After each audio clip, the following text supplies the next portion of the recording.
രാജീവ് ചന്ദ്രശേഖർ ബി.ജെ.പിയുടെ സംസ്ഥാന അധ്യക്ഷനായതിനു ശേഷം അദ്ദേഹം ഒരു ടെക്നോക്രാറ്റാണ്. വിവിധ മേഖലകളിൽ വ്യത്യസ്തമായ പ്രവർത്തനങ്ങൾക്ക് തുടക്കം കുറിച്ചിട്ടുണ്ട്. ഇപ്പോൾ ചെയ്തുകൊണ്ടിരിക്കുന്ന ഒരു പണി എന്ന് പറയുന്നത് കേരളത്തിലെ കർഷകർ നേരിടുന്ന, പ്രത്യേകിച്ച് നെൽകർഷകർ നേരിടുന്ന പ്രശ്നങ്ങളെക്കുറിച്ച് പഠിക്കാൻ കുമ്മനം രാജശേഖരൻ, മുൻ മിസോറാം ഗവർണറായിട്ടുള്ള ബി.ജെ.പിയുടെ സീനിയർ നേതാവുള്ള കുമ്മനം രാജശേഖരൻ, അതുപോലെ തന്നെ പാലക്കാട് നിന്നുള്ള ശ്രീ കൃഷ്ണകുമാർ, അദ്ദേഹം സംസ്ഥാന കമ്മിറ്റി അംഗമാണ്, നേരത്തെ രാഹുൽ മാങ്കൂട്ടത്തിനെതിരെ മത്സരിച്ച് തോറ്റ ആളാണ്. അതുപോലെ തന്നെ കർഷക മോർച്ചയുടെ സംസ്ഥാന പ്രസിഡന്റ് ഷാജി ആർ നായർ എന്നിവരെ വെച്ചുകൊണ്ട് കമ്മിറ്റി ഉണ്ടാക്കിയിട്ടുണ്ട്.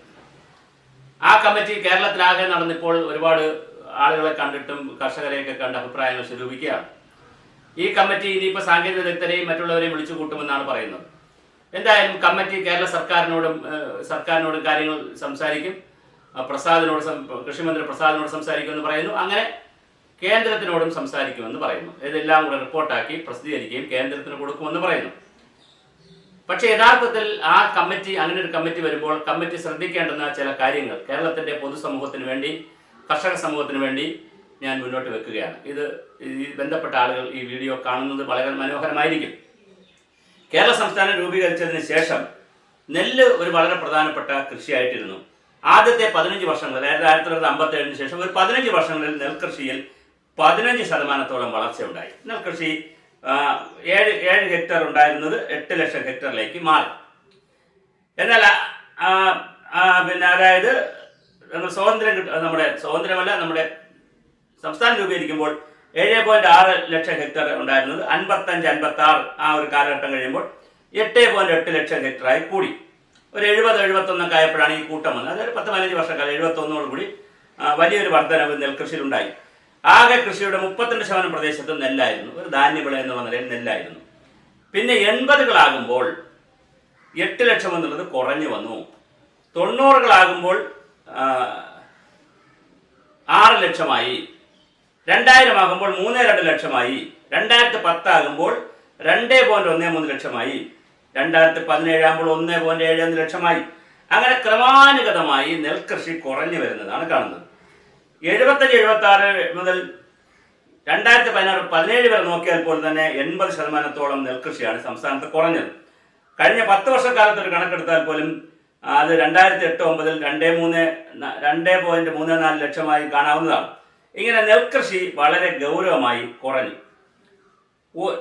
നെല്ലിടങ്ങളെല്ലാം പല രീതിയിലാണ് മാറിപ്പോയത്. ഇതിനകത്തൊരു വലിയ പ്രശ്നമുണ്ട് ഈ നെൽകൃഷിയെ സംബന്ധിച്ചിടത്തോളം. ഒന്ന്, നെൽകൃഷി സമ്പൂർണ്ണമായി മഴയെ ആശ്രയിച്ചുകൊണ്ട് ചെയ്യുന്ന ഒരു കൃഷിയാണ്. അപ്പോൾ മഴയിലുണ്ടാകുന്ന കാലാവസ്ഥാ വ്യതിയാനം വലിയ തോതിലാണ് നെൽകൃഷിയെ ബാധിക്കുന്നത്. രണ്ടാമത്തെ വിഷയം എന്ന് പറഞ്ഞാൽ ട്രാപ്പ്ഡ് വയൽസ് ഉണ്ട്, അതായത് പാഡി ഫീൽഡുണ്ട്. ട്രാപ്പ് ചെയ്ത് പോയി, ആ മുകളിലുള്ളവരും നികത്തി, താഴെയുള്ളവരും നികത്തി, ഇടയ്ക്കുള്ളവർക്ക് വെള്ളം കിട്ടാനുള്ള കനാൽ നികത്തി, അപ്പോൾ അവർക്ക് വെള്ളം കിട്ടുന്നില്ല. തലക്കുളം നികത്തിയതിന്റെ ഭാഗമായി അതിന്റെ താഴോട്ടുള്ള തോടുകളിൽ വെള്ളം കിട്ടുന്നില്ല. തലക്കുളം നിലനിർത്തി തോട് നികത്തിയതിന്റെ ഭാഗമായി വെള്ളം കിട്ടുന്നില്ല. അപ്പോൾ വെള്ളം കിട്ടാത്തത് ഒരു വലിയ പ്രതിസന്ധിയാണ്. ഏകദേശം 10 സെന്റ് വയലുണ്ടെങ്കിൽ 1,60,000 ലിറ്റർ മഴവെള്ളത്തെ ഉൾക്കൊള്ളും. അപ്പോൾ അത് നമ്മൾ ഒരു മണിക്കൂർ എടുത്താൽ 3 മുതൽ 4 ഹെക്ടർ വരെ, ഒരു മണിക്കൂർ നമ്മളിപ്പോൾ സംസാരിച്ചു കഴിഞ്ഞാൽ 1 മണിക്കൂർ കഴിഞ്ഞാൽ 3 മുതൽ 4 ഹെക്ടർ വരെ വയലാണ് പല പല കാര്യങ്ങൾ കൊണ്ട് സംസ്ഥാനം നഷ്ടമാകുന്നത്. എന്താണ് കേരളത്തിലെ കൃഷിയിൽ സംഭവിച്ചത്, അതിനും എന്ത് ചെയ്യണമെന്നുള്ള കാര്യങ്ങൾ മാത്രമാണ്. ഒന്ന്, 70കൾ വരെ കേരളത്തിൽ കൃഷിയായിരുന്നു പ്രധാന ആയുധം, അല്ലെങ്കിൽ പ്രധാന വരുമാന മാർഗം. എല്ലാവരും കൃഷി ചെയ്യുന്നവരാണ്, മിക്ക വീടുകളിലും കൃഷിയായിരുന്നു. സമ്മിശ്ര കൃഷിയായിരുന്നു. പശുവുണ്ട് വീട്ടിൽ, ആടുണ്ട്, കോഴിയുണ്ട്, താറാവുണ്ട്, അതുപോലെ തന്നെ നെൽകൃഷിയുണ്ട്, വിവിധ പച്ചക്കറി കൃഷികളുണ്ട്. അപ്പോൾ ഇതെല്ലാം തമ്മിൽ ഒരു ഇൻ്റഗ്രേറ്റഡായി സംയോജിത കൃഷി രീതിയിൽ പോയത് കൊണ്ടായിരുന്നു എല്ലാത്തിനും ലാഭമുണ്ട്. വൈക്കോലുണ്ടെങ്കിൽ അതിന് ആവശ്യത്തിന് ഉപയോഗിക്കാം, ചാണകം ഉണ്ടെങ്കിൽ അത് കൃഷിക്ക് ഉപയോഗിക്കാം. ഇങ്ങനെ പരസ്പരപൂരിതമായ ഒരു കാർഷിക മേഖലയായിരുന്നു. പക്ഷെ അത് മാറി മിശ്രിത വിളകളിൽ നിന്ന് ഏകവിളകളിലേക്ക് പോയി. ഒന്നാമതായി സംസ്ഥാനം കാണിച്ച ദുരന്തം. രണ്ടാമതായി ചെയ്തത് ഏകവിളകളിലേക്ക് പോയതുപോലെ തന്നെ ചെയ്തു, നാണ്യവിളകളിലേക്ക് പോയി. ആദ്യം കാപ്പി, തേയില പോലെ പോയി, പിന്നെ റബ്ബറിലേക്ക് പോയി, അവസാനം നാണ്യവിളകളിലേക്ക് പോയി. അത് വലിയൊരു പ്രതിസന്ധി ഉണ്ടാക്കി. 70 കഴിഞ്ഞപ്പോൾ ഗൾഫിൽ നിന്ന് പണം വരാൻ തുടങ്ങി. നിർമ്മാണ മേഖലകളിലേക്ക് ആളുകൾ പോകാൻ തുടങ്ങി. കുറച്ചുകൂടി സുരക്ഷിതമായ ശമ്പളം കൂടുതൽ കിട്ടുന്ന, കൂലി കൂടുതൽ കിട്ടുന്ന മേഖലയിൽ പോയി. നെൽകൃഷി അങ്ങനെ തന്നെ കുറഞ്ഞു വന്നു.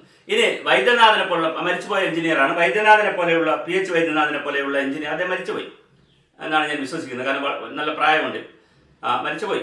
അപ്പോൾ അദ്ദേഹത്തിൻ്റെ ഒരു പഴയ കാലത്തെ ലേഖനമുണ്ട്, വളരെ പഴയ കാലത്തെ ലേഖനമുണ്ട്. അതനുസരിച്ചൊക്കെ പറയുന്നത് കേരളത്തിൽ നെൽകൃഷി പലപ്പോഴും ലാഭമല്ല എന്നാൽ വയൽ നമുക്ക് നിലനിർത്തേണ്ടതുണ്ട്, പാരിസ്ഥിതിക പ്രാധാന്യമുള്ളതുണ്ട്. അപ്പോൾ എങ്ങനെയാണ് നെൽകൃഷിയെ ഗൗരവമായി മുന്നോട്ട് കൊണ്ടുപോകുക? ഇതുപോലെ കപ്പ, തെങ്ങ് ഉൽപ്പാദനം വളരെ കുറവാണ് നമുക്ക്. മലേഷ്യയുമായിട്ട് തമിഴ്നാടുമായിട്ട് കണക്കാക്കുമ്പോൾ തേങ്ങയുടെ എണ്ണത്തിനേക്കാൾ വലിയ ഉൽപ്പാദനം നമുക്ക് വളരെ കുറവാണ്. ക്വാളിറ്റിയുള്ള തെങ്ങുണ്ടാക്കാൻ പറ്റുന്നില്ല. പിന്നെ കൂടുതൽ സ്ഥലങ്ങൾ റബ്ബറായി മാറിയതിൻ്റെ കഥകൾ, മറ്റ് പച്ചക്കറിയുടെ കഥകൾ, ഇതെല്ലാം കൂടി ചേർത്തിട്ടാണ് നമ്മുടെ കാർഷിക രംഗം.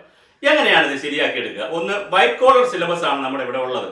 അതുകൊണ്ട് തന്നെ സ്കൂൾ വിദ്യാഭ്യാസമായിട്ടൊക്കെ ബന്ധിപ്പിച്ചുകൊണ്ടല്ലാതെ ഒരു കാരണവശാലും നമുക്ക് കൃഷിയെ രക്ഷിച്ചെടുക്കാൻ കഴിയില്ല. രണ്ട്, വ്യാപകമായി ഇപ്പോൾ ചൈന, ജപ്പാൻ പോലുള്ള വിദേശ രാജ്യങ്ങൾ, എല്ലാ രാജ്യങ്ങളും, ജർമ്മനി, ഇസ്രായേലൊക്കെയാണ് വലിയ കൃഷി ചെയ്യുന്ന പോലെ വ്യാപകമായ തോതിൽ യന്ത്രവൽക്കരണം നടക്കണം. മൂന്ന്, പിന്നെ പ്രൊഫഷണലിസം കൊണ്ടുവരണം, വലിയ പരിശീലനം കൊണ്ടുവരണം. അതുപോലെ തന്നെ നെല്ല് പോലുള്ളവ ഇപ്പം സംഭവിച്ചുകൊണ്ടിരിക്കുന്ന ഒരു കാര്യം എന്താ വെച്ചാൽ, നെല്ല് കർഷകർ സപ്ലൈക്കോയ്ക്ക് കൊടുക്കും, പിന്നെ ഇവർക്ക് കൊടുക്കും. ആർക്ക് കൊടുക്കും? പിന്നെ സപ്ലൈക്കോയ്ക്ക് കൊടുക്കും. സപ്ലൈക്കോ അത് മറ്റേ മില്ല് കമ്പനികൾക്ക് കൊടുക്കും. അത് അരിയാക്കി ഇവിടെ തന്നെ വിൽക്കുന്നുണ്ട്. എന്തുകൊണ്ട്? നേരിട്ട് സൊസൈറ്റികൾ ഉണ്ടാക്കി നെല്ല് സംഭരിച്ച് അത് അരിയാക്കി കേരളത്തിൽ ഗൗരവമായി ഈ ഷോപ്പുകൾ വഴിയൊക്കെ കൊടുക്കാൻ കഴിയുന്നില്ല. അതുപോലെ തന്നെ വൈവിധ്യവൽക്കരണ മൂല്യവർദ്ധിത വസ്തുക്കൾ എന്തുകൊണ്ട് ഉണ്ടാക്കാൻ പറ്റുന്നില്ല? മിശ്രിത കൃഷി നമുക്ക് എങ്ങനെ തിരിച്ചു പിടിക്കാം? ഇങ്ങനെ നൂറുകണക്കിന് ചോദ്യങ്ങൾക്ക് ഉത്തരം കണ്ടെത്തിക്കൊണ്ടല്ലാതെ നമുക്ക് ഒരു കാരണവശാലും മുന്നോട്ട് പോകാൻ കഴിയില്ല. ചെറുപ്പക്കാരെ ഇതിനകത്തേക്ക് ആകർഷിക്കണമെങ്കിൽ പ്രൊഫഷണലിസം കൊണ്ടുവരണം, മെക്കനൈസേഷൻ കൊണ്ടുവരണം, സിലബസിന്റെ ഭാഗമാകണം. ഇതിനുവേണ്ടി പ്രത്യേക കോഴ്സുകൾ നടക്കേണ്ടതുണ്ട്. അതുപോലെ തന്നെ അവർക്ക് സാമൂഹ്യ അംഗീകാരം കൊടുക്കണം, അവർക്ക് പെൻഷൻ കൊടുക്കണം. അതുപോലെ അവരുടെ സോഷ്യൽ സ്റ്റാറ്റസിന്റെ പ്രശ്നങ്ങളുണ്ട്, ലാബിന്റെ പ്രശ്നങ്ങളുണ്ട്. ഇങ്ങനെ വലിയ തോതിലാണ് ഒരു കൃഷിഭവനെല്ലാം അടിപൊളി മാറേണ്ട സമയമായി. ഒരു കൃഷിഭവൻ എടുത്തു കഴിഞ്ഞാൽ അവരെ കർഷകർ പാടങ്ങളിലേക്കും പറമ്പുകളിലേക്കും കൃഷി ഓഫീസർമാർ പോയി പറഞ്ഞു കൊടുത്ത് കൃഷി ചെയ്യിക്കുന്ന രീതിയിലേക്ക് മാറേണ്ടതുണ്ട്. മണ്ണ് പരിശോധന വ്യാപകമാക്കണം, പുതിയ വിത്തിനങ്ങൾ കണ്ടുപിടിക്കണം, സമ്മിശ്ര കൃഷിയും സംയോജിത കൃഷിയും ഒക്കെ പ്രോത്സാഹിപ്പിക്കണം, നിർത്തലാധിഷ്ഠിത വികസന പരിപാടികൾ വ്യാപകമായി കൊണ്ടുവരണം. അങ്ങനെ വളരെ സമഗ്രമായ ഒരു കാർഷിക വിപ്ലവത്തിലൂടെ മാത്രമേ കേരളത്തിൽ കാർഷിക മാറ്റം ഉണ്ടാക്കാൻ കഴിയൂ. അതിന് ഒരു വർഷം നമ്മുടെ കോളേജ് സ്കൂളൊക്കെ അടച്ചിട്ടാലും കുഴപ്പമില്ല. പല രാജ്യങ്ങളും അങ്ങനെയൊക്കെ ചിന്തിക്കാറുണ്ട്. അടച്ചിട്ടാലും കുഴപ്പമില്ല. നമുക്ക് കൃത്യമായി ഒരു കാർഷിക വിപ്ലവം കൊണ്ടുവരുന്നതിന് വേണ്ടിയിട്ടുള്ള നടപടികളാണ്. ഞാൻ ഒരു വീഡിയോയുടെ സമയം നമ്മൾക്ക് പരിമിതപ്പെടുത്തുന്നത് കൊണ്ട് ഞാൻ ഇത്രയേ ഇതിനകത്ത് പറയുന്നുള്ളൂ. കൂടുതൽ വിഷയങ്ങൾ ഇതിൻ്റെ കമ്മിറ്റിക്കും ബന്ധപ്പെട്ടവർക്കും എല്ലാം എത്തിക്കാൻ ശ്രമിക്കാം. എന്തായാലും കേരളത്തിലെ കൃഷിയെ രക്ഷപ്പെടുത്തുവാനുള്ള ഒരുപാട് ശ്രമങ്ങൾ പലരും നടത്തുന്നു. ഒരു രാഷ്ട്രീയ പാർട്ടി അത് ചെയ്യുന്നതിനുള്ള നന്ദിയും അഭിനന്ദനവും അറിയിക്കുന്നു. തീർച്ചയായിട്ടും എല്ലാവർക്കും നന്ദി.